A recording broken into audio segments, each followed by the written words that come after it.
Assalamualaikum warahmatullahi wabarakatuh. Sebelumnya perkenalkan, nama saya Sukma Arif Budiman, NPM C171230098. Di sini saya akan menjelaskan materi tentang segmen operasi, Progres AK nomor 5. Sebelumnya kita bayangkan sebuah perusahaan besar yang terlihat seperti satu tubuh yang kokoh dari luar, padahal di dalamnya ada banyak bagian yang bergerak seperti organ-organ yang bekerja masing-masing. Ada yang menghasilkan produk A, ada yang menghasilkan produk B, ada juga yang mengurus pengembangan bisnis. Bahkan ada yang berfokus pada mulai risiko sosial. Nah, di sini kita mulai untuk membahas tentang materinya, yaitu segmen operasi. Untuk yang pertama, itu mengapa segmen operasi itu penting.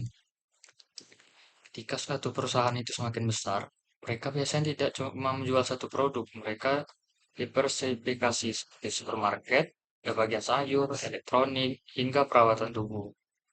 Investor dan pengguna laporan keuangan itu ingin tahu bagaimana unit mana yang menghasilkan pendapatan paling besar, bidang usaha mana yang paling menghabiskan aset, segmen mana yang menguntungkan, segmen mana yang merugi. Dan karena itu, dalam PSAK nomor 5 ini hadir untuk membantu perusahaan. Ceritakan siapa saja pemain utama di dalam perusahaan. Selanjutnya kita beralih ke definisi dari segmen operasi.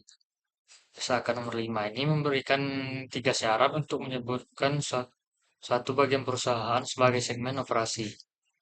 Pertama, apakah dia menghasilkan pendapatan dan menimbulkan beban? Artinya, segmen itu bukan cuma menghabiskan uang, tetapi juga menghasilkan pendapatan. Yang kedua, apakah kinerja yang ditinjau secara berkala oleh CODM? CODM ini seperti sutradara utama perusahaan, bisa CEO, COO, atau komite manajemen. Kalau CODM ini sering menerima laporan performa unit itu, kemungkinan besar itu adalah segmen operasi. Yang ketiga itu apakah tersedia informasi keuangan yang terpisah. Harus ada datanya seperti pendapatan, biaya, laba, bahkan aset tertentu. Kalau datanya tidak bisa dipisah, sulit disebut sebagai segmen operasi. Jadi kesimpulannya, segmen operasi itu adalah profit center yang rutin dievaluasi dan punya laporan keuangan tersendiri. Selanjutnya itu kita akan bahas bagaimana langkah menentukan segmen operasi. Langkah yang pertama yaitu adalah identifikasi CODM. Jadi di sini kita menentukan siapa yang akan memutuskan alokasi sumber daya dan mengevaluasi segmen. Itulah CODM, bisa CEO atau komite direksi. Orang yang membaca laporan internal dan mengambil keputusan strategis. Langkah yang kedua yaitu apakah unit tersebut menghasilkan pendapatan dan beban. Jika iya, maka itu bisa disebut segmen operasi. Jika tidak, seperti kantor pusat yang hanya mengeluarkan biaya, itu bukan segmen operasi. Langkah yang ketiga yaitu apakah CODM ini meninjau hasil operasinya secara rutin.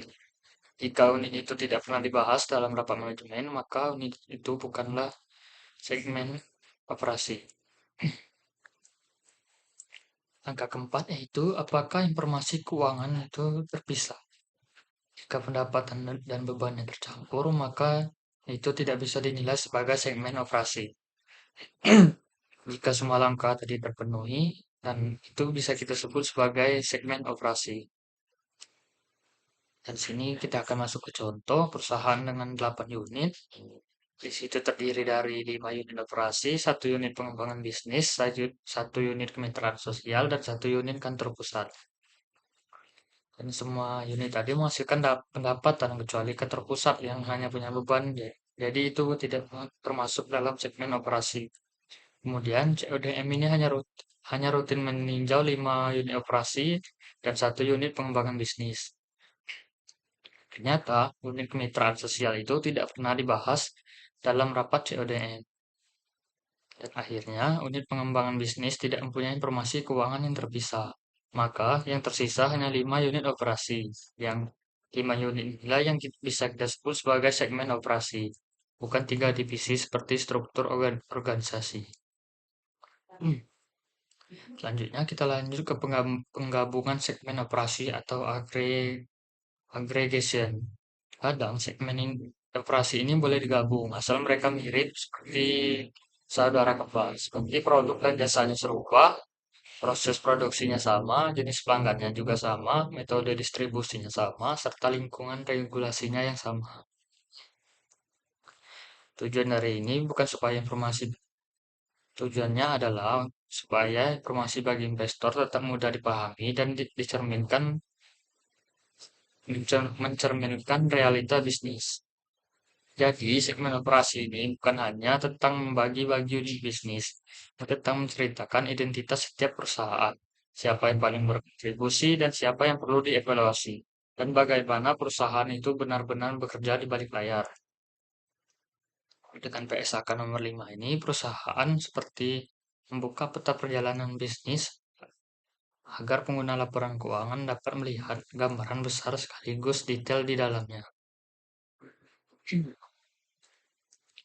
Selanjutnya kita masuk ke materi segmen laporkan dan ambang batas kuantitatif.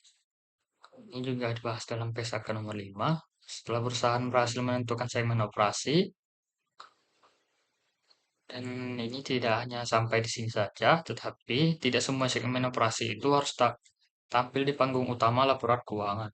Bayangkan sebuah acara yang besar, semua pemain musik memang ada, tapi hanya beberapa yang tampil sebagai bintang utama. Begitu juga segmen dilaporkan ini.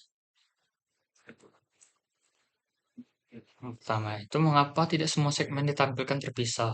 Suatu perusahaan itu biasanya mempunyai 10, 15, bahkan 20 segmen operasi. Kalau semua diungkapkan satu persatu, laporan keuangan bisa saja berubah menjadi ensiklopedia, padahal belum tentu semuanya penting untuk putusan investor.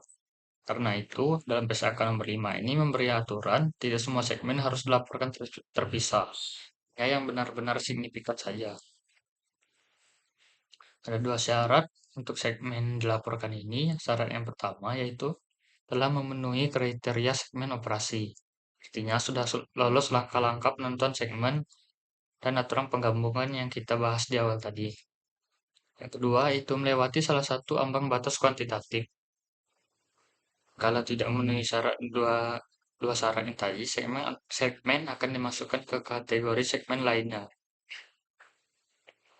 Ambang batas untuk batas kuantitatif ini adalah 10%. Jadi 10% dikurang siapa yang lolos ke babak selanjutnya. Jadi PSAK nomor 5 ini membuat aturan seperti audisi. Suatu segmen dianggap cukup besar kalau nilainya itu lebih dari 10%, lebih dari atau sama dengan 10% berdasarkan salah satu kriteria berikut. Dan kriteria yang pertama itu pendapatan segmen lebih besar atau sama dengan 10% pendapatan total segmen. Pendapatan yang dihitung itu terdiri dari pendapatan dari pelanggan luar dan juga pendapatan antar segmen atau internal. Kalau kontribusinya itu besar, dia layak tampil terpisah. Dan yang kedua itu laba atau segmen rugi lebih besar atau sama dengan dari 10% dari angka laba atau rugi gabungan. Pakainya itu menggunakan angka absolut karena laba positif, rugi negatif, maka dibuat mutlak. Jadi harus dibandingkan dengan total laba segmen diuntung atau total rugi segmen yang rugi. Mana yang lebih besar dalam nilai absolut. Yang ketiga yaitu aset segmen lebih besar atau sama dengan 10% total aset semua segmen. Yang dihitung adalah jumlah aset operasional yang digunakan segmen. Jadi intinya, segmen itu cukup memenuhi satu saja dari tiga kriteria 10%. Dan ia sudah berhak menjadi segmen yang dilaporkan secara terpisah.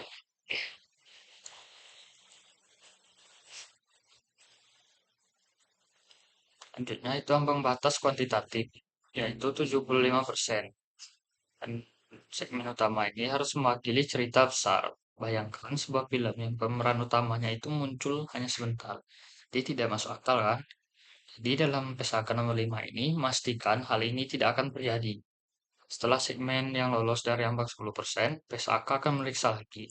Apakah total pendapatan eksternal dari segmen yang terpilih itu lebih dari atau sama dengan 75% pendapatan eksternal perusahaan. Kalau iya, berarti itu lulus seleksi. Jikalau tidak, tambahkan segmen lain secara bertahap. Dimulai dari pendapatan yang eksternalnya paling besar hingga totalnya mencapai 75%. Ini dapat memastikan bahwa segmen yang dilaporkan sudah mencakup mayoritas bisnis perusahaan.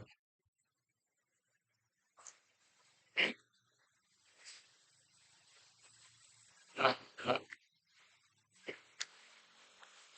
langkah limanya itu penggabungan segmen. Yang ini penggabungan segmen ini opsional. Jadi apakah ada segmen yang mirip dan bisa digabung? Jika iya, itu bisa digabungkan. Jadi lebih ringkas. Jika tidak, ya tidak bisa digabungkan. Angka keenam yaitu ambang batas kuantitatif 10%. Tahap ini, setiap segmen diuji apakah pendapatannya lebih besar dari 10%, apakah laba atau ruginya lebih besar dari 10%, dan atau asetnya lebih besar dari 10%. Yang lolos itu termasuk dalam segmen dilaporkan. Angka ketujuh yaitu penggabungan tambahan jika mirip. Jika ada segmen yang tidak lolos tapi sangat mirip secara ekonomi, bisa digabungkan dengan segmen dilaporkan. 8 yaitu untuk ambang batas 75%. Tanya, kan apakah segmen yang terpilih itu sudah mencakup 75% pendapatan eksternal? Kalau belum, tambahkan segmen satu persatu yang pendapatan eksternalnya terbesar. Kalau sudah, segmen lain dimasukkan ke segmen lainnya. Jadi, proses penentuan segmen dilaporkan adalah sebuah penyaringan bertahap, mulai dari bentuk segmen operasi, menguji materialitasnya lewat ambang 10%, hingga memastikan representasi komprehensif lewat ambang 75%. Pada akhirnya, tujuan PSAK nomor 5 ini adalah memberikan penggunaan laporan keuangan gambaran yang jelas, segmen mana yang benar-benar menjadi sumber kekuatan suatu perusahaan. Baiklah, itu saja penjelasan dari saya mengenai segmen operasi ini. Assalamualaikum warahmatullahi wabarakatuh.